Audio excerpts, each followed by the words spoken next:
हातकणंगले तालुक्यातील आडते इथे मदरशामध्ये एकूण 90 विद्यार्थी धार्मिक शिक्षण घेत आहेत। त्यापैकी 80 विद्यार्थी हे बिहारमधील आहेत। यामधील 11 वर्षीय फैजान नजीम याचा झोपेतच मृत्यू झाल्याची घटना सोमवारी पहाटे उघडकीस आली होती। हृदयविकाराने मृत्यू झाल्याचे शैक्षणिक संस्थेने नातेवाईकांना कळवले। मयत विद्यार्थ्याचे मामा हे कोल्हापूरमध्ये राहत आहेत।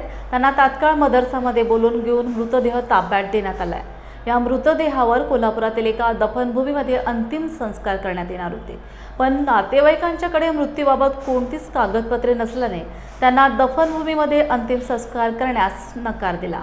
मृत विद्यार्थ्याला CPR मध्ये शवविच्छेदनासाठी दाखल केल्यानंतर सदर विद्यार्थ्याचा मृत्यू शॉक दिल्याने झाल्याचा वैद्यकीय अहवालात स्पष्ट झाल्यानंतर नातेवाईकांनी हा मृतदेह परत मदरशामध्ये आणून हातकणंगले पोलिसांना कळविण्यात आले।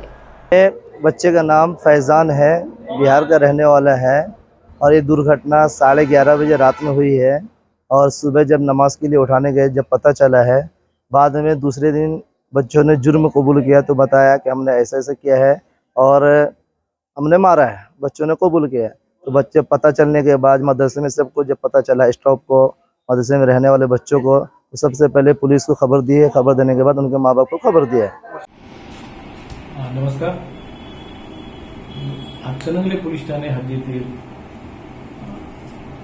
आळते गावातील निजामिया मदरसा या मदरसेमध्ये मुस्लिम समाजातील मुलांना मुस्लिम धर्माचे धार्मिक प्रशिक्षण दिले जाते। त्या ठिकाणी दिनांक 15/6/25 रोजी 22:45-23 च्या दरम्यान यातील फैजान नजीम या वयवर्ष 11 राहणार आत्मज नजीम, वार्ड नंबर 2, गमहरिया पंचायत, बगडहरा, अचल, जोकाहाट, बगदरा, अरारिया, बिहार या ठिकाणचा मूळ राहणारा तो मुलगा इथे शिक्षणासाठी होता।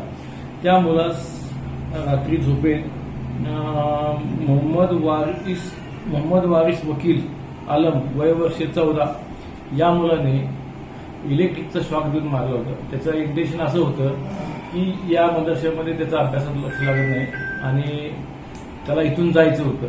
यापूर्वी पण तो पळून गेला होता आणि इथून काहीतरी कांड करायचं आणि मदरसा बंद पडला की आपल्याला इथून सोडतील या अपेक्षेने त्यांनी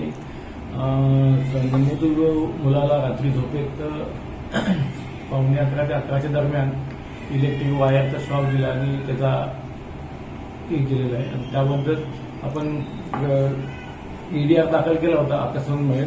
त्या अकस्मात नंबर 45/25 त्याच्या चौकशीतून असं निष्पन्न झालं की या मुलानेच त्याला मारले। ते CCTV फुटेज आणि तिथल्या इतर मुलांच्या चौकशीतून ते सिद्ध झालं आणि त्यांनी त्या मुलाला फक्त इथून आता मदरशातून बाहेर जायचं या उद्देशाने त्याला मारलेलं आहे।